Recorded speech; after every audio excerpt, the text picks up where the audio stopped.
Hi, what do you do when you want something but don't feel worthy of having it? I think we all know that feeling of being a bit of a Scrooge about seeing something that other people have and feeling like deep inside we don't know, or we might even be convinced that we're not worthy of having that thing.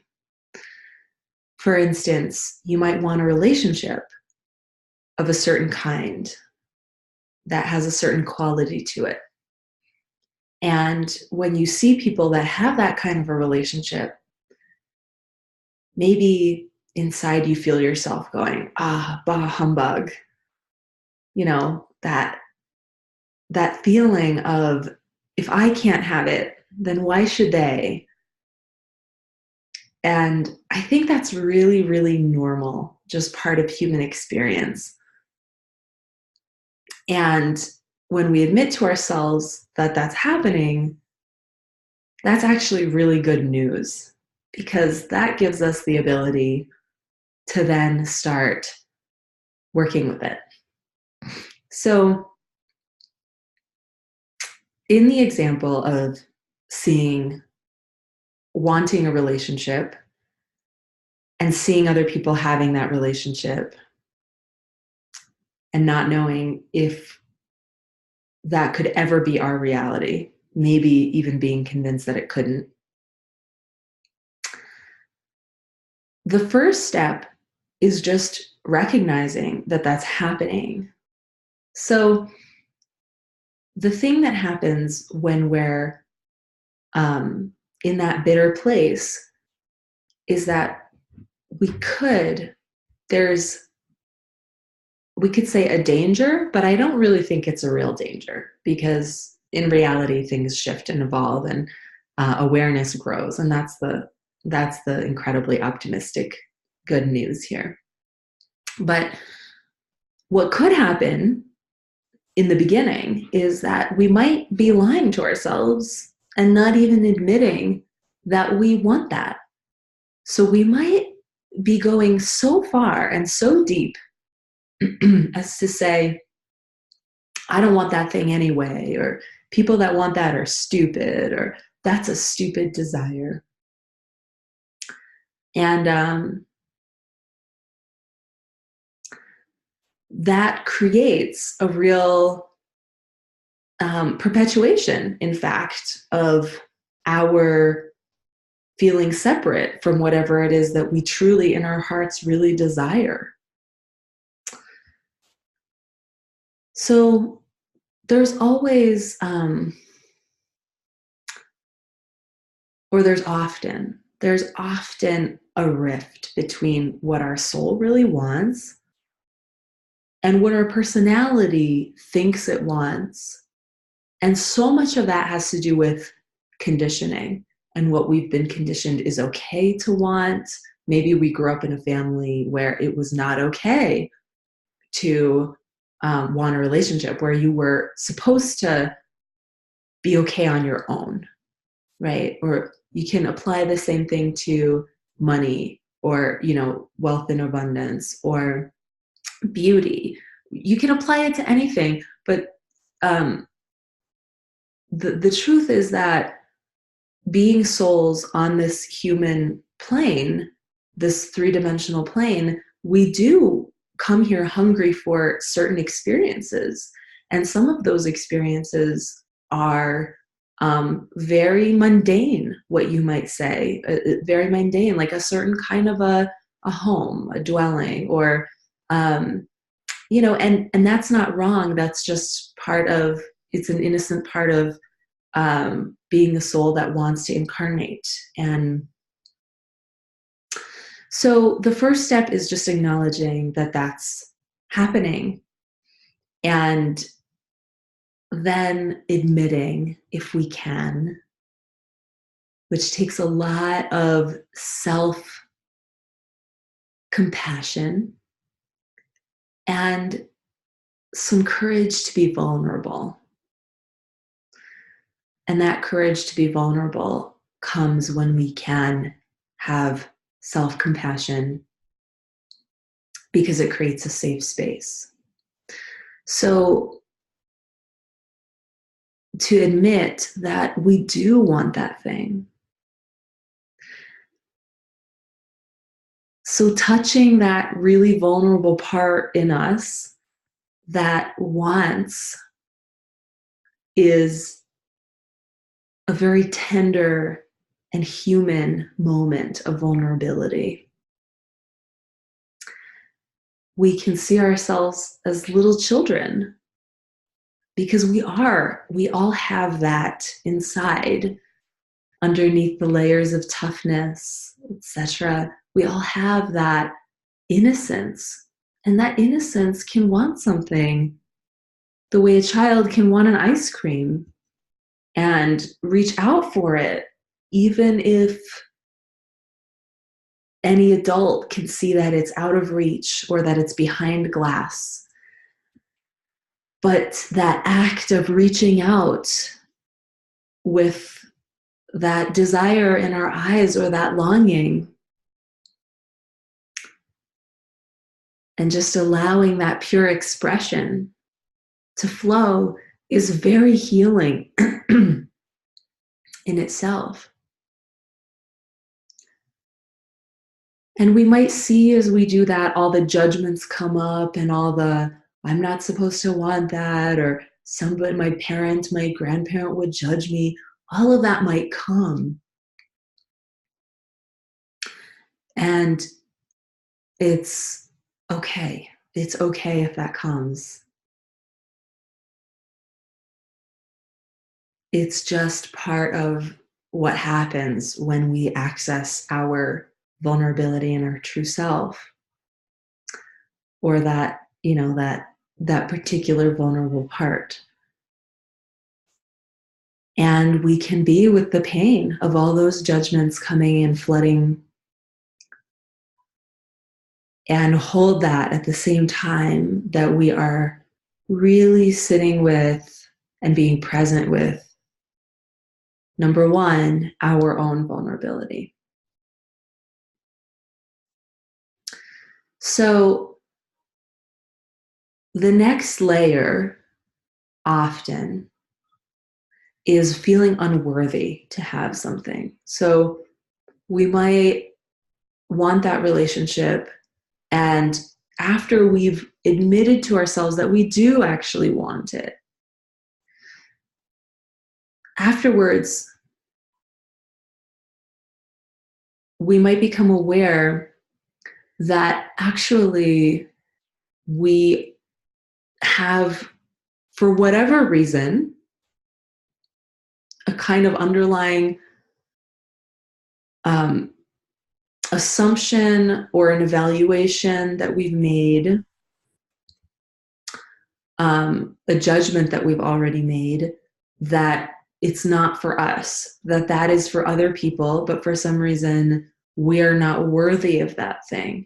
Now, this is what I want to really, really express to you, is that we all have areas where we feel that way. It seems to be part of the human condition right now, for whatever reason, that we all have areas where we, just these areas that are kind of still not touched by the light of love, and we worry if we're good enough. It's very human. And when you look around, you can be sure that everyone around you is feeling that way about something as well. And we can actually have togetherness in this, and we can meet in that vulnerable space and feel safe there. So when you feel your unworthiness, that can be one of the most painful experiences, to really feel it. We do so much to not feel it, right? We take on addictions, we rush around, we fill our days, straight through from beginning to end of the day, so that we don't have to feel those deep feelings And when we do feel it, it's very, very painful. And it can be. It's the beginning of healing. It's the beginning of healing to feel that unworthiness. Oh my God, that is how deeply unworthy I feel. And it's usually not simple to make the leap directly from seeing our own desire to seeing our feelings of unworthiness wherever they originated, to then feeling worthy and happily ever after, and now I can you know be transformed around that area of life and get what I want, or whatever. It's I don't want to focus so much on the destination here, but what we can do is take the next baby step, and the next baby step is feeling, okay, I'm not worthy, or I don't feel worthy. Not I'm not worthy. I don't feel worthy yet to have that I want, but I want to feel worthy.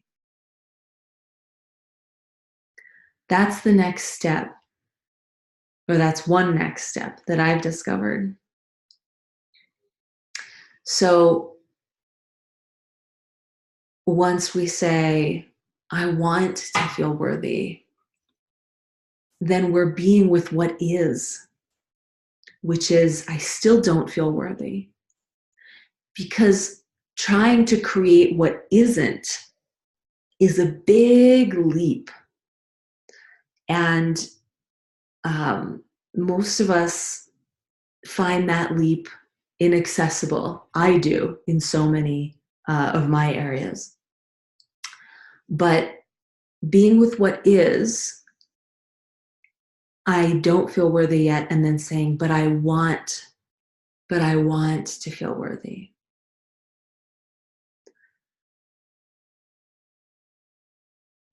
It's a small, tiny little change.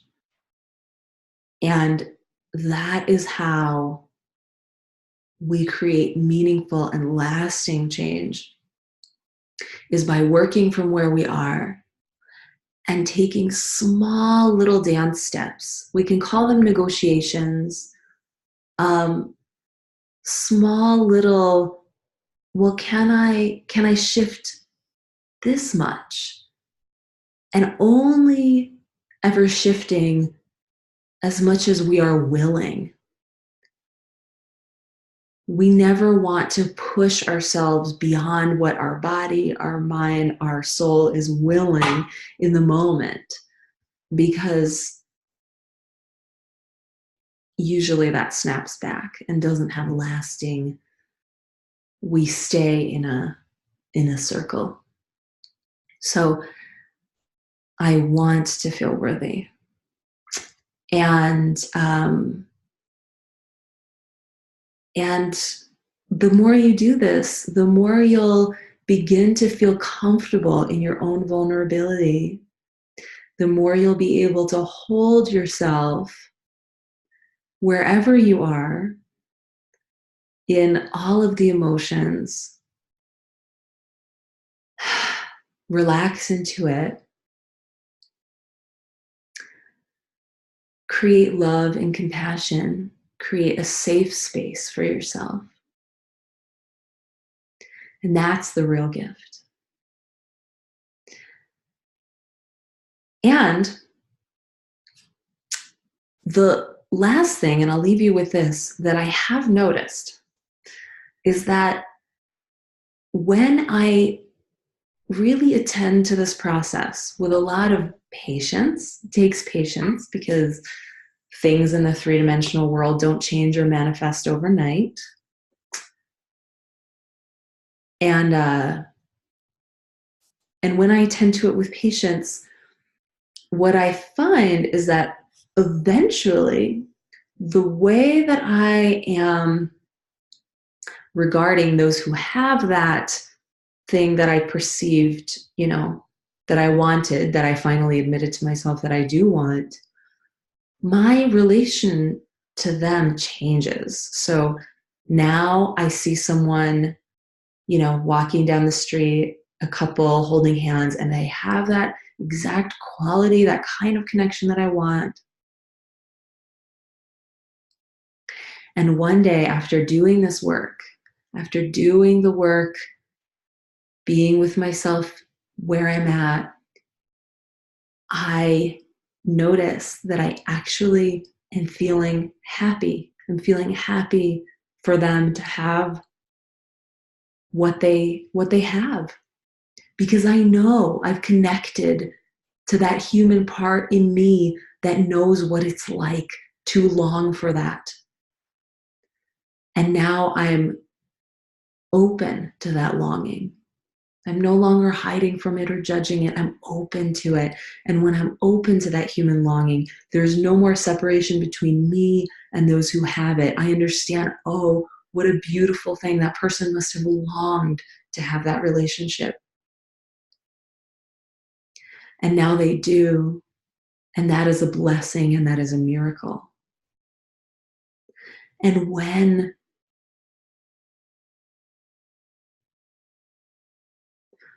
this is actually one of the core yoga teachings, not to go off track, but to have joy in our heart for those that are joyful. That way of regarding is a very spiritual place to be, to exist. And what I mean by spiritual is spiritually fulfilling. It's a very alive, radiant place to be. So once you see that in yourself, then you know that you've turned the corner, that you've made that transformation of touching that part of yourself. And of course, we're not separate, and that person is not separate from you. And when we can be happy for others who have that thing that we deeply long for, we can know that we've touched that place inside of ourselves and that we've therefore touched that place universally. And the journey continues. And when we do turn the corner, our frequency is different, and what we attract is different. And it is a very worthwhile journey. We might find that we do attract that thing into our lives, and that's a beautiful thing. And I do believe that everything is available. Everything that we deeply long for is available to us and is meant for us in this lifetime. That's my observation. And I also feel that it's very much about the journey and the process. So enjoy that process of deepening. And I'll see you soon, I hope.